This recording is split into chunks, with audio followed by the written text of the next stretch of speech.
پچھلی قسط میں آپ نے دیکھا کہ چڑیل 6 سال بعد مہرونسا کو لینے آتی ہے، لیکن ملکہ اسے دینے سے انکار کر دیتی ہے کیونکہ وہ مہرونسا کو کھو دینے سے بہت ڈرتی ہے۔ چڑیل کئی سال روپ بدل کر مہرونسا کو لینے کی بہت کوشش کرتی ہے، لیکن وہ اس میں کامیاب نہیں ہو پاتی۔ اس طرح چڑیل کو اور غصہ آتا ہے اور وہ غصے کے عالم میں 2 سال بعد وہ غصے سے ملکہ اور مہرونسا پر حملہ کر دیتی ہے، لیکن ملکہ کی بہادری کی وجہ سے وہ ایسا نہیں کر پاتی۔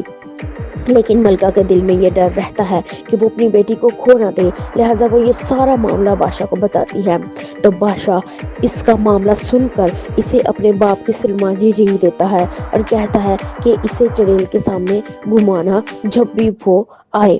لیکن ملکہ بہت ڈر رہی ہوتی ہے تو بادشاہ اسے حوصلہ دیتا ہے کہ کچھ نہیں ہوگا، تم بس بہادری سے ڈٹی رہنا۔ جب 6 سال بعد ملکہ وہ انگوٹھی چڑیل کے سامنے دوبارہ کرتی ہے تو چڑیل فوراً ایک کبوتر میں بدل جاتی ہے اور اسے پنجرے میں قید کر دیتی ہے۔ مہرونسا یہ سب دیکھ کر بہت اداس ہو جاتی ہے کیونکہ وہ چڑیل کو بھی اپنی ماں سمجھتی ہے۔ تو مہرونسا کی فرمائش پر ایک بڑی عالمہ کو بلایا جاتا ہے اور وہ اس کبوتر کو ایک نیک دل عورت میں بدل جاتی ہے اور اس طرح وہ عورت بھی محل میں رہنے لگتی ہے۔ اس طرح مہرونسا کو 2 ماؤں کا پیار مل جاتا ہے اور سب محل میں ہنسی خوشی رہنے لگتے ہیں۔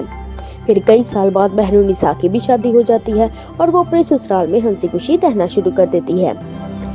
اگر آپ لوگوں نے میرا چینل ابھی تک سبسکرائب نہیں کیا تو جلدی سے سبسکرائب کر لیں اور بیل آئیکن کو دبانا نہ بھولیں کیونکہ اگلی کہانی بہت ہی زبردست اور مزیدار